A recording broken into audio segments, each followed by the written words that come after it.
Hey, True Believers, Englentine here with another First Appearance Friday. In this case, we are doing The Punisher. And this is a very good case of failure has but one father, and, the success has many.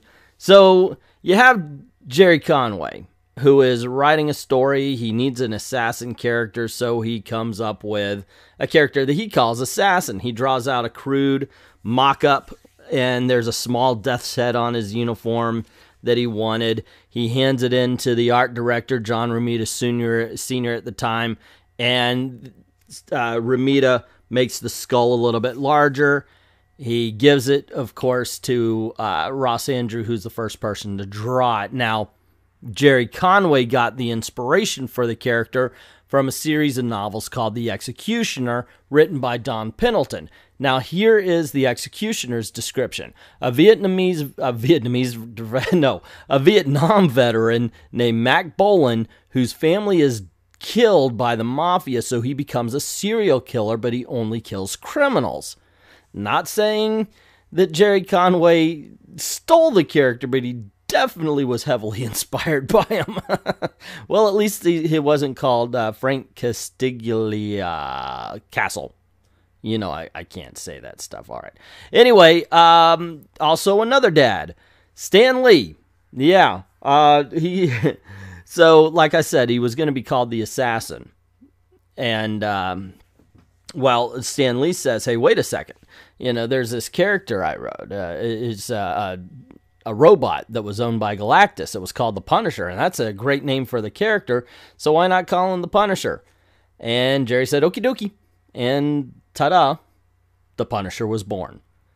And here we are. We're going to take a look at the Punisher's very first appearance in Amazing Spider-Man 128. No, I'm just kidding. This was going to be one of those moments where I wanted to see how many people would actually think I was dumb enough to do that, but you know what? That's too obvious. If I'm going to do that, I'm going to make it a little less obvious. So anyway, let's take a look at Amazing Spider-Man number 129. Taking a look at the cover first, there's not much to say. I mean, this is a true classic cover. The striking colors, the yellow with Frank Castle's black and white outfit, it just stands up. Spider-Man in the scope sights, it's really a classic cover. He's different. He's deadly. He's the Punisher. Fine. Excellent. The most deadly hired assassin. That's good too. It's good to know that among the hired assassins, he's top of his class. He still can't perform as good as the assassination hobbyist, but one day he'll get there. And we open up on a good old-fashioned American splash page. And we see that Stan Lee's already just presenting. I mean, heck, Roy Thomas is the editor. Gerry Conway's the writer, and as we already discussed, with Ross Andru being the artist. And I'm going to decline to say the inker's name just because I know I'm going to destroy the heck out of it. And we join the Jackal and the Punisher in some sort of computer room? I guess this is the Jackal's layout. I mean, seriously, where do they find the money for this kind of stuff? Computers were not cheap back then. They're not cheap now, but they were definitely not cheap back then. Anyway, the Jackal saying, magnificent. You demolished the plaster statue on your first shot. If you do as well with the real Spider-Man, my friend, you'll have performed the world a truly great service. And you see the Punisher firing at a Spider-Man statue from about 3 feet away. Good shot. Good shot. You miss it this distance. I always speak about the economy of the writing in the past. Like today, everybody's writing for the trade, so what they would tell in one panel is stretched out to 6 issues. In this case, the first 3 panels we see Jackal and Punisher talking about, he's like, oh, well, you loved killing. And Punisher's like, well, I only killed those who deserve to die, and Spider-Man deserves to die. Of course, I'm paraphrasing, but you get the gist. Then we, of course, join the wall crawler over the streets of New York, as he usually is. Never thought I'd get bored with web slinging, but right now I'm so absolutely sick of it. I could chuck my web shooters down the first sewer I see. It's the air in this crummy burg.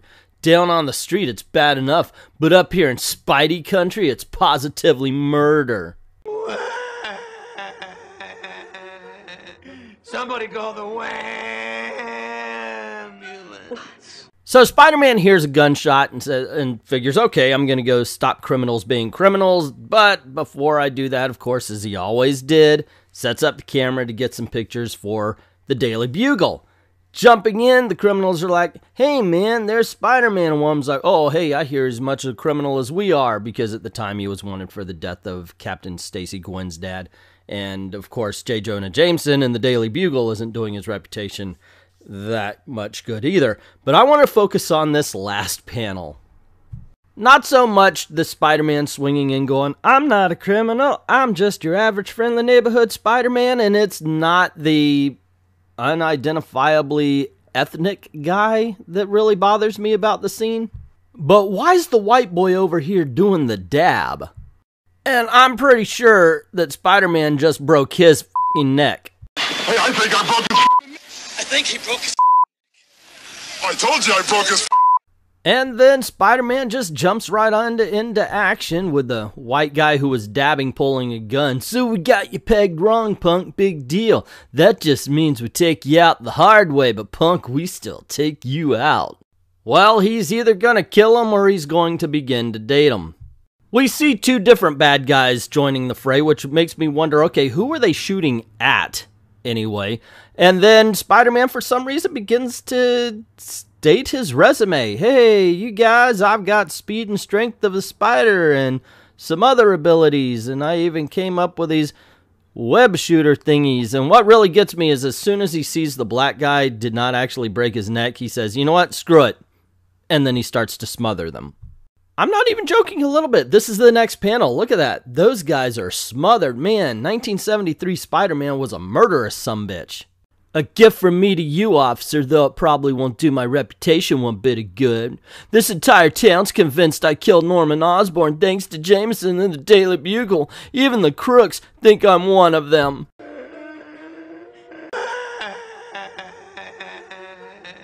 Somebody call the ambulance.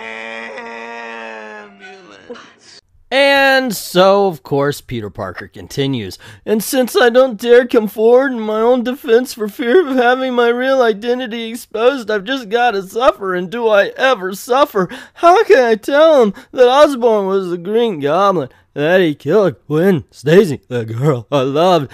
Who would believe a known public menace, and worse, what do I even want to tell him? What would it do to Harry, my best pal and roommate? Osborn was his father. Bad enough his dad's dead, but if he found out the truth, guess there's nothing I can. Seriously, we've seen Spider-Man for 3 pages, and his dialogue has been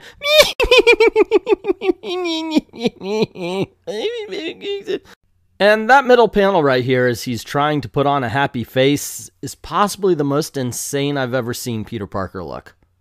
I don't know. On one hand, my first thought was, wow, this is horrible. I mean, he looks crazy. But on the other, it's him trying to put on a happy face and failing, so I guess it succeeds.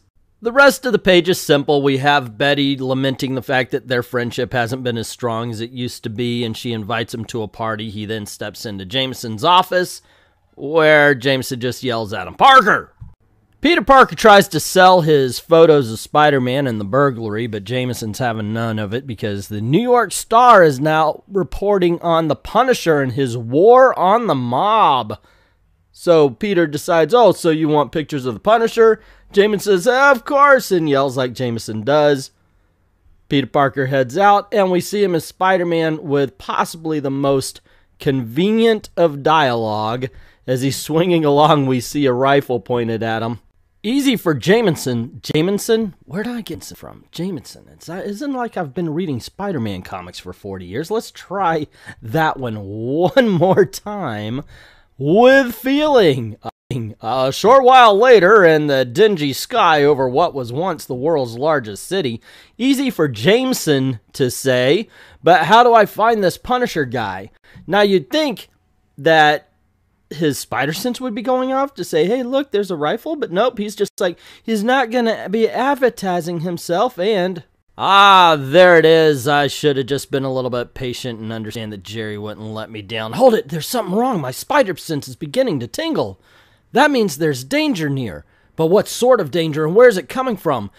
Can hardly stand it. Feels like my mind is on fire. Hey, what's happening to me? 1 second, 2, now fire.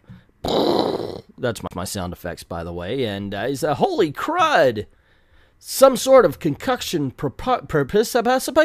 some sort of concussion projectile. See, a more professional person would have cut that bit.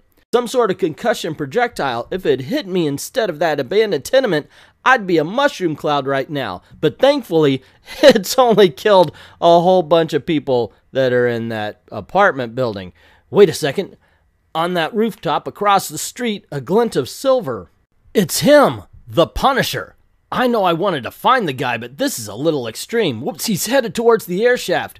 Probably wants to escape. Sorry, pal, but I'm afraid I can't let you run out on me. There's some questions I want you to answer. Mainly, why'd you try to kill me? Hey, you're not half bad at this acrobatic stuff, are you, fella? I'm an expert at many things, murderer, and for your information, I wasn't trying to escape. I was trying to reach this. Your kind of scum has ruled this country too long, punk, and I'm out to put a stop to it any way I can.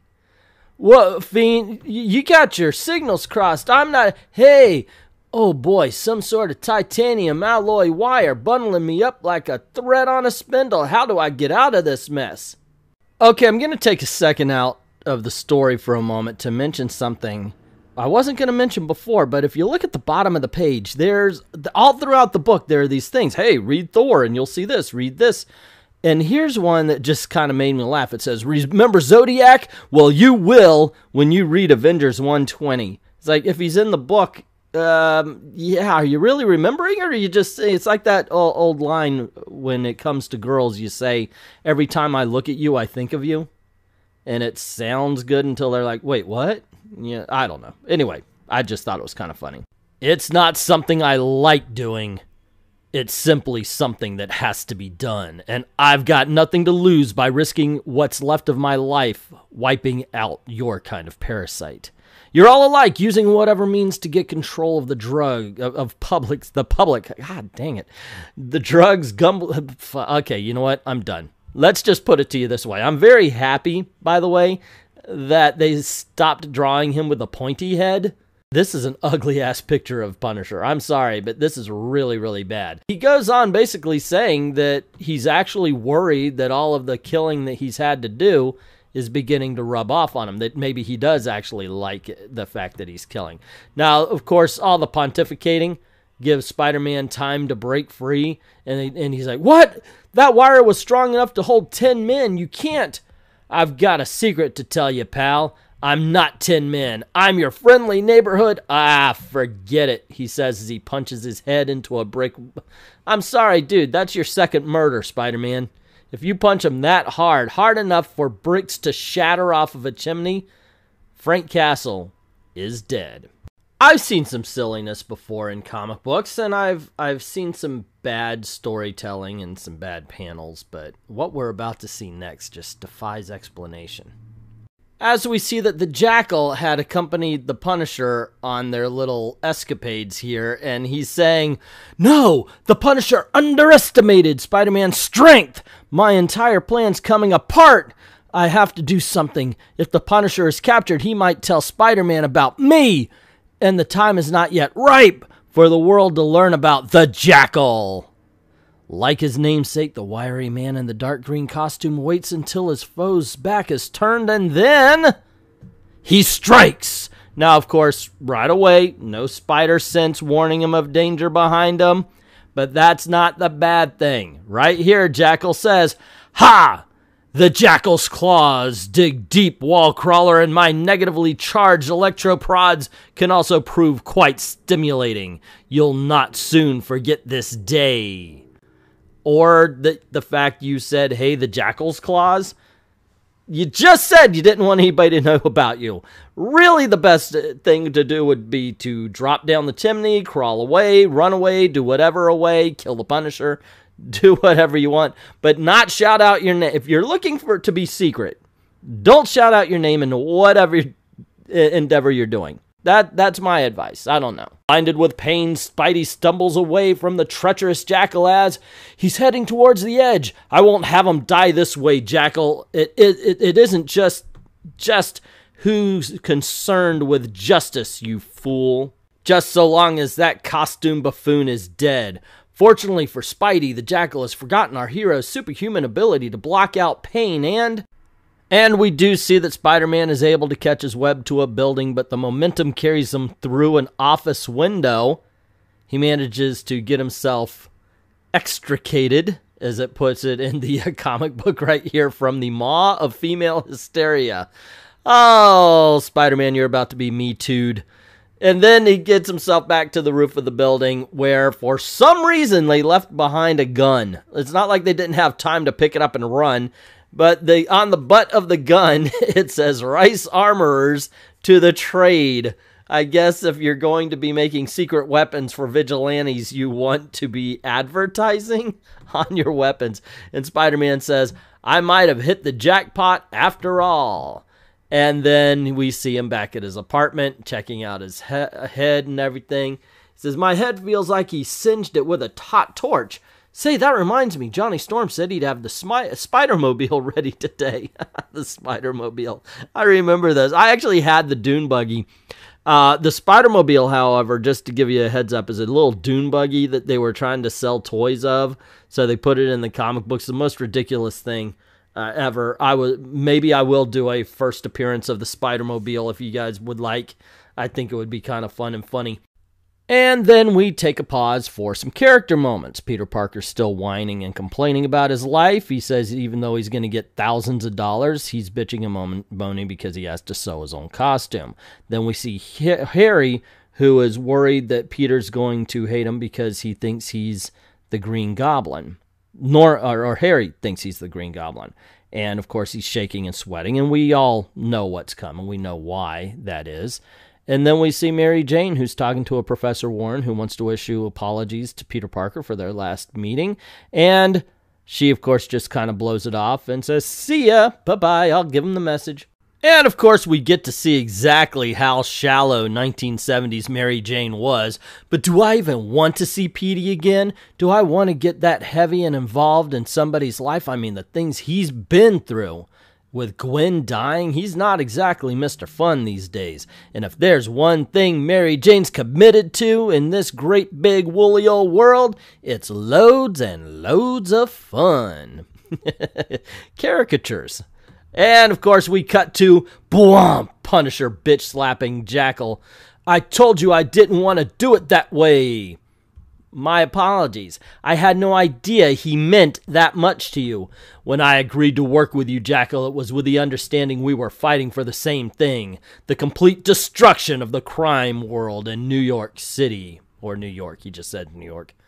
I did not intend to become a common murderer by allowing a man to fall to his death. But he was a criminal, don't you see? The police couldn't touch him. That's why you had to kill him for murdering Norman Osborn. Why does it matter how he died? It matters, friend. If I'm ever to live with myself, I have to know I'm doing the right thing. And letting a man die by accident doesn't qualify. And of course, we see the Jackal's thoughts and how evil he is. Pitiful fool, I've had enough of your soul searching. Your usefulness to me is over. Finished. The Jackal must turn to other, more profitable things now that Spider-Man is dead. I have to agree with the Jackal here. I'm sorry. Sorry, gang, but if you are out to kill Spider-Man, mission accomplished. Okay, done. Although I would have actually checked for a body before I left the scene. The Punisher angrily puts on his coat and hat to storm out to go buy another gun because, much like Gilligan's Island, they have no change of clothes. And he begins to question his partnership with the Jackal. And then we see Spider-Man as he's talking about going to visit the Rice Armory because the Punisher was dumb enough not to scrape the name of where he got it off of the... That was the dumbest scene, guys. Really, Jerry? That's where you want to be when Jesus comes? So anywho... we see a blurb that says, okay, now it starts. What we in the business call the climactic confrontation. Dig it, frantic one.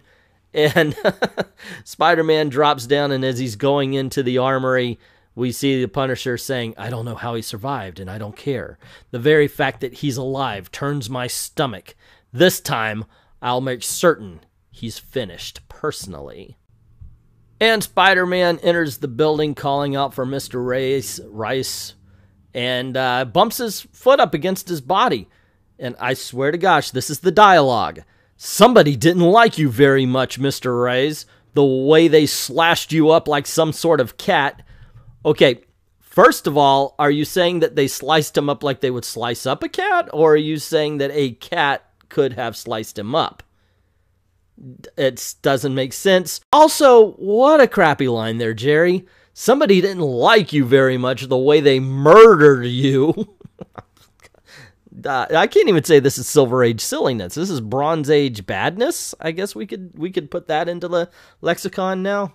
Anyway, we see the Punisher come crashing through the window. Now what? Oh no, it's you again. Won't you ever quit?